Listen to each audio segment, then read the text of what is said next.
وَلْتَكُنْ مِنْكُمْ أُمَّةٌ يَدْعُونَ إِلَى الْخَيْرِ وَيَأْمُرُونَ بِالْمَعْرُوفِ وَيَنْهَوْنَ عَنِ الْمُنْكَرِ وَأُولَئِكَ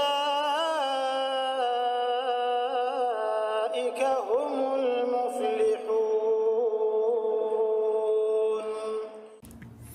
Bapak Ibu punya masalah apapun, sekecil sampai sebesar apapun, yang paling pertama jangan salahin siapa yang di depan kita menjadi penyebabnya. Tapi coba introspeksi diri antara kita sama Allah. Segera wudu, sholat, taubat, sujud kepada Allah, maka akan mudah urusan itu. Daripada kita sibuk nyalain si fulan, tidak ada gunanya. Kita tidak memperbaiki sumber masalah kita. Kalau kita kerja di perusahaan, apa yang membuat kita terancam tidak kerja lagi di situ? Pelanggaran kan? Itu masalahnya dosa. Kita sibuk melakukan dosa tanpa kita sadari sebenarnya itu sumber masalah kita.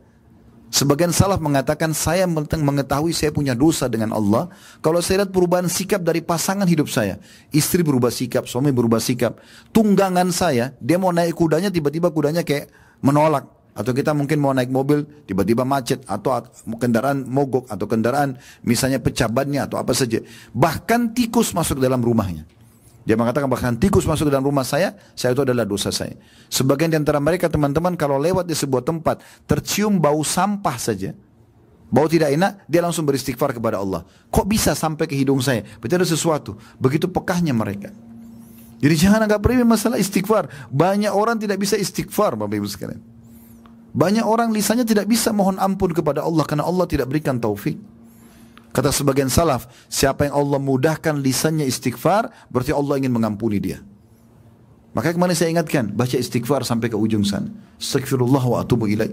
Kata Nabi SAW dalam sebuah hadis Bukhari, Allah sangat gembira dengan taubat hambanya. Sampai-sampai lebih gembira daripada seseorang di antara kalian yang membawa seluruh bekalnya di atas tunggangannya, lalu dia pergi ke padang pasir yang tidak bertuan. Gak ada orang lain, cuma dia sendiri. Semua bekalnya naik ke atas untanya lalu dia jalan. Pada saat dia penat, dia istirahat di bawah sebuah pohon. Waktu dia bangun dari tidurnya, untanya sudah hilang. Lalu dia keliling-keliling mencari, dia tidak menemukan unta dan bekalnya. Dia sudah putus asa. Kata Nabi SAW, waktu dia sudah putus asa, dia bilang dalam dirinya, saya ingin kembali ke pohon tadi, saya ingin tidur lagi, semoga saja saya waktu bangun sudah mati. Maka dia pun tertidur, waktu dia bangun, dia melihat unta sama bekalnya ada di depan matanya. Kata Nabi SAW, bagaimana gembiranya dia, Allah lebih gembira daripada orang itu pada saat menemukan kembali tunggangan, dia bisa menyelamatkan dirinya untuk jalan dan dapat bekal makanannya, daripada Allah lebih gembira daripada orang itu. Allah senang dengan taubat kita. Kita putar yang kedua lagi, masih bisa kita berzikir. Baca subhanallah, alhamdulillah, wa la ilaha illallah, Allah akbar. Kata Nabi SAW, 4 kalimat yang paling Allah cintai. Bahkan beliau mengatakan dalam riwayat lain, saya mengucapkan satu kali lebih saya sukai daripada terbitnya matahari. Maknanya apa? Matahari kalau terbit semua makhluk Allah bisa beraktivitas, kita beraktivitas, hewan-hewan beraktivitas, semua orang gembira matahari terbit. Orang bisa beraktivitas, terang semuanya, gitu kan? Maka menyebutkan zikir ini sekali lebih baik daripada terbitnya matahari. Kita baca la haula wala quwata illa billah. Kata Nabi SAW, harta simpanannya surga, la haula wala quwata illa billah. Ada sahabat dalam sebuah kisah disebutkan, suami istri, anaknya bujang, remaja, ikut jihad. Kemudian satu hari pulanglah pasukan itu, semua pasukan utuh kecuali anaknya 2 orang ini. Maka mereka mengeluh kepada Nabi SAW, ya Rasulullah, anak kami ikut perang, kami nggak tahu nasibnya. Kalau teman-temannya pun tidak tahu. Kalau ada berita dia mati syahid nggak ada masalah. Tapi teman-temannya nggak tahu kemana. Kami takut nih ditawan oleh musuh, disiksa. Apa kata Nabi SAW? Pulanglah, perbanyak ucapkan la haula wa la quwata illa billah. Maka tanpa banyak fikir, dengan penuh keyakinan, suami istri pulang lalu amalkan. Dari semenjak pulang sampai mereka tertidur. Di tengah malam, dalam kisah ini dikatakan dalam riwayat yang sahih, tiba-tiba ada yang ketuk pintu. Waktu kedua suami istri bangun buka, mereka kaget anaknya depan pintu. Bukan cuma itu. Dia membawa beberapa hewan yang merupakan harta rampasan perang. Ayahnya menanyakan, bagaimana ceritamu nak? Dia mengatakan, ayah, saya ditawan oleh musuh. Bahkan saya diikat dengan sangat kuat. Tapi entah beberapa waktu yang lalu, saya merasa tiba-tiba ikatan itu melonggar dan musuh-musuh semua tertidur. Lalu kemudian saya bisa dapat unta mereka, saya mengambil beberapa ya senjata mereka dan juga hewan tunggang mereka, saya jadikan harta rampasan perang, lalu saya pulang ke Madinah. Dan ayah ibunya tiba-tiba berpikir, waktu anaknya mengatakan beberapa saat yang lalu, itu di saat mereka mengucapkan la haula wala quwata illa billah. Itu yang kita baca kemarin. Banyak orang tidak tahu dan tidak mengamalkan ini. Kita membaca salawat kepada Nabi SAW, baca salawat Allahumma salli ala Muhammad. Yang paling ringkas, bisa panjang. Kata Nabi SAW kepada seorang sahabat waktu dia bilang, ya Rasulullah, berapa waktu yang saya lowongkan nih, kalau saya mau lowongkan waktu misalnya 1 jam nih saya mau berzikir, berapa dari waktu itu saya lowongkan untuk baca salawat pada anda? Cukupkah seperempatnya? Kata Nabi SAW, bagus, tapi kalau kau lebihkan lebih bagus lagi. Dia bilang, ya Rasulullah, setengahnya. Kata Nabi SAW, bagus, tapi kalau kau lebihkan lebih bagus lagi. Dia mengatakan 2/3 ya Rasulullah. Artinya kalau 1 jam itu 2/3 saya salawat kepada anda. Kata Nabi SAW, bagus, kalau kau lebihkan lebih bagus lagi. Dia bilang, kalau gitu saya jadikan waktu yang saya lowongkan semua salawat kepada anda. Kata Nabi SAW, kalau begitu dibersihkan semua dosamu, dan kau akan diberikan rezeki dari tempat tidak disangka-sangka. Kemarin kita baca salawat, alhamdulillah, berapa ratus langkah kita jalan membaca itu. Di Masjidil Haram, di musim haji lagi. Dan kita berada di 10 awal bulan Zulhijjah. Yang kata Nabi SAW, ma min ayyamin al-amalu salih fi ahabbu ila Allah min hadil ayyam ya'ni al-ashr. Tidak ada hari-hari sepanjang tahun, kata sebagian ulama, bahkan Ramadan pun 10 terakhirnya kalah dengan yang kita sekarang ini ada, 10 awal bulan Zulhijjah. Kata Nabi SAW, tidak ada hari-hari sepanjang tahun di mana semua jenis amal saleh wajib ataupun sunnah lebih Allah cintai dibandingkan dikerjakan di 10 awal bulan Zulhijjah. Dan kemarin kita umrah di 10 awal bulan Zulhijjah. Kita pun sekarang masih menunggu sambil ibadah 10 awal bulan Zulhijjah. Maka kata para sahabat, ya Rasulullah, walal jihadu fi sabilillah, wahai Rasulullah, jihad pun di jalan Allah, keluar meninggalkan keluarga, meninggalkan pekerjaan, bisa disiksa oleh musuh, bisa dibunuh. Sama itu juga belum bisa mengalahkan pahala amal yang dikerjakan di 10 awal bulan Zulhijjah, walaupun sunnah. Makna hadisnya walaupun sunnah. Kata Nabi SAW, walal jihadu fi sabilillah, jihad pun di jalan Allah belum bisa mengalahkan amal-amal yang dikerjakan di 10 awal bulan Zulhijjah, walaupun jihad. Illa rajulun kharaja binafsi wa mali wa lam yaji bidzalika bi syai'.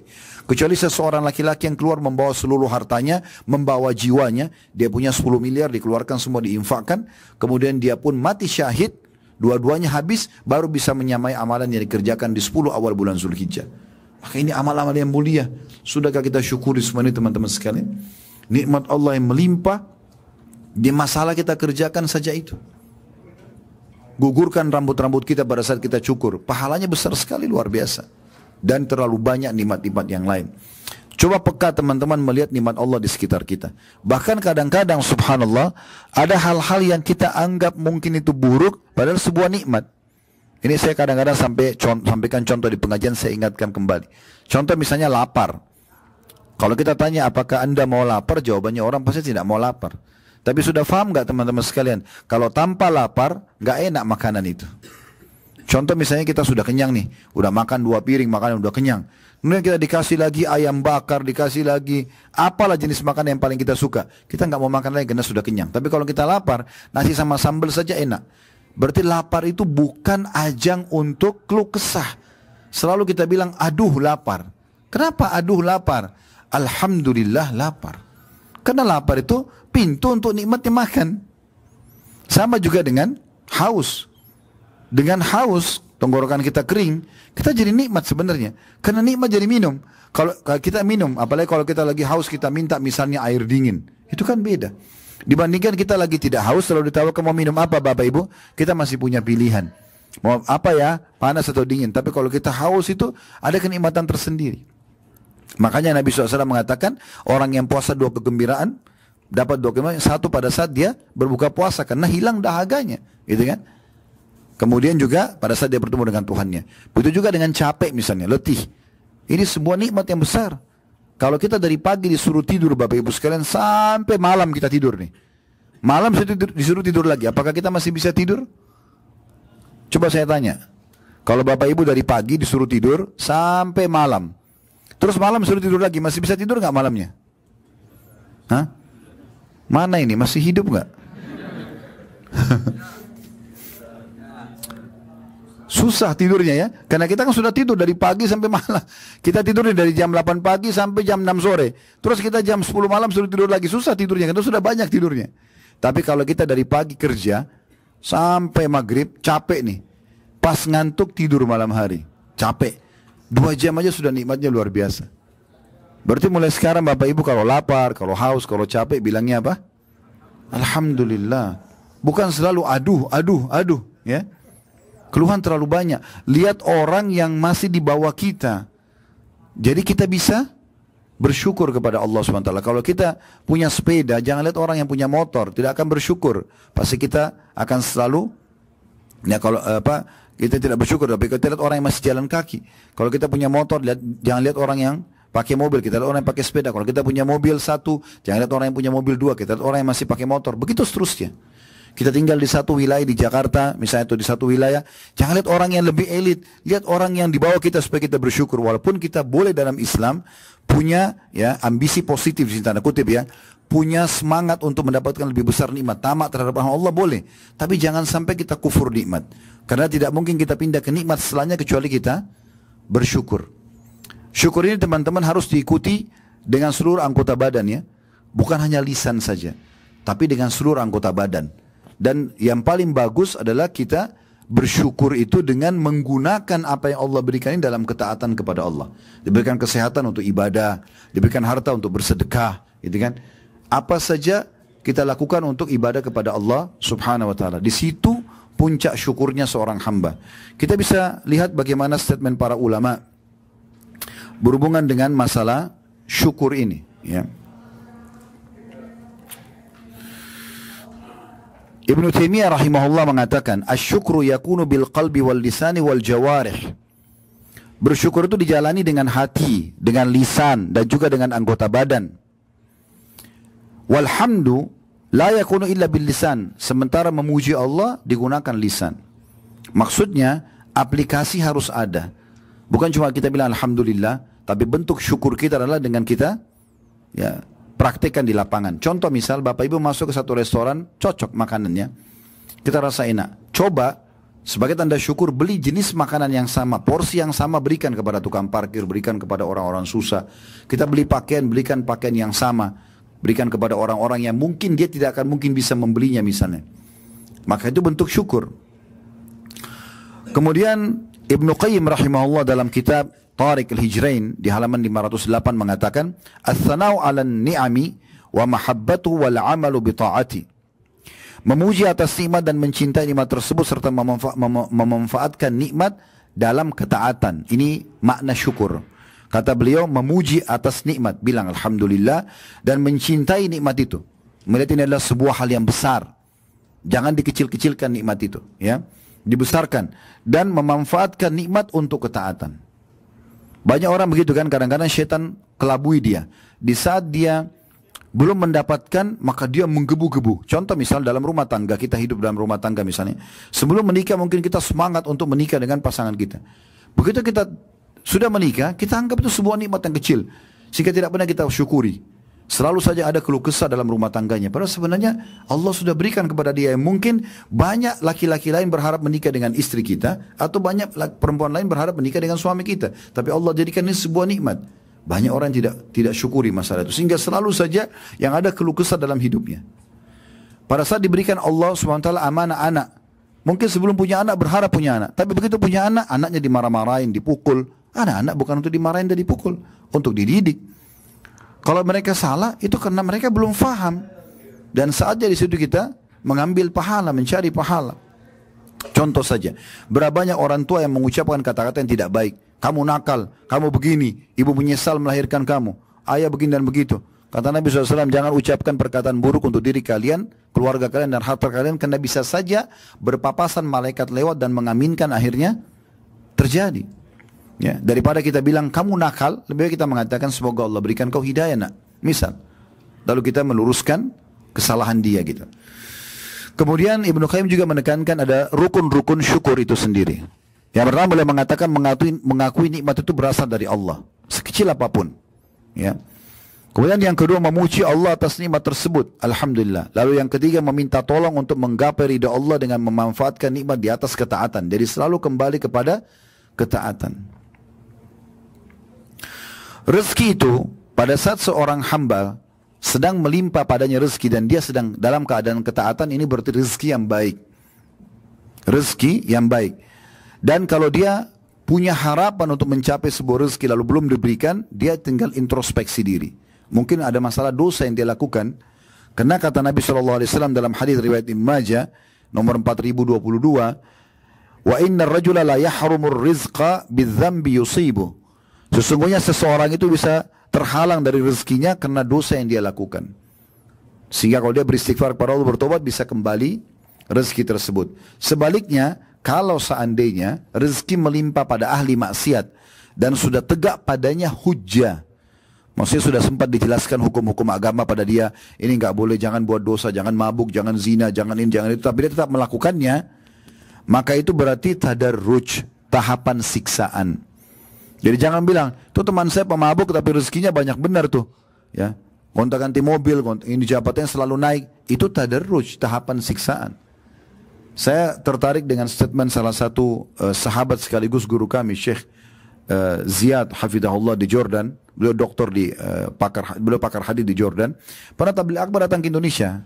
Waktu itu pas saya ada acara tabligh akbar di Makassar dan beliau ada, saya minta beliau ngisi saja. Beliau bicara tentang masalah perkataan salafus saleh, masalah ibadah, masalah keimanan. Di antaranya beliau mengatakan waktu itu menyinggung masalah bagaimana kita bersyukur dan usahakan jangan mendikte Allah. Beliau kasih contoh dirinya sendiri. Beliau bilang begini, contoh saya, dia bilang, saya dulu saking semangatnya waktu menikah ingin sekali punya anak laki-laki. Maka saya bilang dalam doa saya, ya Allah jangan kau karuniakan saya anak kecuali laki-laki. Dia bilang subhanallah 5 kali istri saya hamil keguguran terus. Dan semua pada saat keguguran itu ternyata anak perempuan. Dia kan berdoa, ya Allah jangan kasih saya anak kecuali laki-laki. Takdir Allah perempuan, gugur anaknya. Maka dia bilang, saya datangi guru saya. Kebetulan beliau muridnya Syekh Albani. Beliau mengatakan, saya datangi Syekh Albani. Lalu saya katakan, Syekh, tolong kejadiannya seperti ini. Apa saran anda? Doakan saya. Kata Syekh Albani, semoga Allah berikan kau keturunan yang baik dan terima apa yang Allah berikan. Dia bilang, semenjak itu saya ganti doa saya. Saya mengatakan, ya Allah berikan saya keturunan yang baik. Maka sekarang beliau punya 5 anak, laki-laki dan perempuan. Semuanya dianggap sebuah nikmat yang besar. Nah ini contohnya. Karena banyak orang kadang-kadang dia minta tapi maksudnya kepada hal-hal yang detail yang mendikte Allah. Jangan. Boleh nggak Ustaz kita bilang, ya Allah berikan saya pekerjaan ini? Boleh saja. Ya Allah berikan saya anak laki-laki? Boleh saja. Tapi jangan bilang, ya Allah jangan berikan saya kecuali anak laki-laki. Ini masalahnya di situ, ya. Ibnu Hazm berkata rahimahullah, wa amma man syakara bilisani wa lam yashkur bi jami' a'dha'i. Adapun orang-orang yang bersyukur dengan lisannya tapi tidak diikuti dengan anggota badannya. Lisannya iya alhamdulillah tapi tidak pernah bersedekah, tidak pernah memaafkan orang, tidak pernah ada tanda-tanda dia memang beriman kepada Tuhannya dan mensyukuri nikmat yang ada. Maka beliau mengatakan, perumpamaan orang yang bersyukur dengan lisannya tapi tidak diikuti dengan anggota badannya, famathalu kamathali rajulin lahu kasa fa akhadha bi tarafihi. Perumpamannya seperti seseorang yang memiliki atau mengenakan baju tapi dia cuma pakai ujungnya saja. Falam yalbisu, tapi dia tidak pakai, dia cuma ambil baju itu ujungnya tapi dia tidak sempat pakai di badannya. Falam yanfa'u dzalika minal bardi wal harri wal thalji wal marad atau wal matar, maaf. Dia mengatakan maka baju itu tidak akan bermanfaat melindungi dia baik dari dingin, dari panas, dari salju, bahkan dari hujan. Diambil dari kitab Jami' Ulum wal Hikam di jilid 2 halaman 84. Artinya kita harus selalu bersyukur kepada Allah Subhanahu wa taala. Begitu juga dengan sabda Nabi SAW yang masyhur, agar kita selalu mensyukuri nikmat, lihat walaupun itu nikmat kecil. Kita bisa minum seteguk air saja sebuah nikmat. Kita bisa merasakan dengan lisan kita makanan tersebut bedanya, oh ini manis, ini pedas, ini asam, ini asin, itu sebuah nikmat. Hidung kita masih bisa membedakan mana wangi, mana busuk sewaktu seketika, sebuah nikmat. Sehingga kita masih bisa membedakan mana intonasi yang keras, yang lembut, itu juga sebuah nikmat. Banyak nikmat kita. Tangan kita masih bisa bergerak sebuah jari-jarinya, semua nikmat yang besar. Maka selalu bersyukur kepada Allah SWT dan jangan sampai digunakan dalam kemaksiatan kepada Allah. Karena Allah bisa angkat nikmat itu dengan kemaksiatan. Kata Nabi SAW dalam hadis sahih atau hadis hasan, ini disebutkan oleh Imam Ahmad jilid 4 halaman 278, man lam yashkurul qalil lam yashkurul katsir. Siapa yang tidak berusaha bersyukur sesuatu yang kecil, maka dia tidak akan bersyukur dengan sesuatu yang besar. Maka kita harus mulai dengan hal-hal kecil kita syukuri, baru kemudian menjadi besar. Abu Hazim berkata, kullu nikmatin la tuqarribu min Allah azza wa jalla fahiya baliyah. Semua nikmat yang tidak digunakan untuk mendekatkan diri kepada Allah, maka itu hanyalah sebuah musibah. Oleh karena itu, untuk mendapatkan apa yang dijanjikan oleh Allah Subhanahu wa taala dalam surah Ibrahim, A'udzu billahi minasyaitonir rajim, la in syakartum la azidannakum wa la in kafartum inna adzabi lasyadid. Kalau kalian bersyukur saya akan tambah, kalau kalian kufur maka azabku akan pedih. Itu dengan cara kita bersyukur terhadap hal yang kecil dulu, maka yang besar akan kita dapatkan. Sebagai penutup teman-teman sekalian, setelah ini kalau ada yang mau bertanya silahkan. Kalau kita membiasakan diri sibuk dengan ibadah sunnah, misalnya sholat-sholat sunnah, maka pastikan sholat wajib kita aman. Karena tidak ada orang yang melalaikan sholat wajib mau sholat sunnah, itu nggak ada. Tapi kalau kita biasa sholat qobliyah, sholat ba'diyah, sholat duha, sholat tahajud, sholat wajib kita pasti akan lebih terjaga. Kalau kita biasa puasa Senin, Kamis, Ayyamul Bid, puasa Ramadan datang biasa aja. Orang yang biasa umrah, pergi haji begini ringan bagi dia. Ya. Orang yang biasa sedekah kecil, maka yang besar juga dia tidak ada masalah. Maka ini semua masuk dalam aplikasi hadis tadi. Ya, maka kita syukuri teman-teman sekalian. Selalu banyak bersyukur. Bahkan subhanallah, saya setelah sekian tahun mempelajari agama ini, saya mengambil sebuah kesimpulan sederhana. Kapan kita selalu bersyukur dan beristighfar? Digabungkan dua itu ya. Bersyukur atas nikmat semua, ada salah kita mohon ampun kepada Allah, pastikan tiket kita sudah siap untuk menuju ke surga. Tapi banyak orang subhanallah yang Allah katakan dalam Al-Quran, wa qalilun min ibadiyas syakur. Tapi sayangnya sangat sedikit hambaku yang mau bersyukur. Ingat cirinya tadi saya katakan, bersyukur itu orang yang jarang sekali berkeluh kesah, bahkan tidak berkeluh kesah dengan lisannya, tapi selalu bersyukur. Ya. Sebaliknya orang yang kufur nikmat justru banyak keluh kesah, sebesar apapun nikmat selalu kecil di mata dia, sehingga semuanya salah. Bahkan termasuk diri dia sendiri, kebanyakan dia anggap dirinya berbuat kesalahan padahal sebenarnya dia sedang mungkin tidak berbuat salah. Allahu a'lam.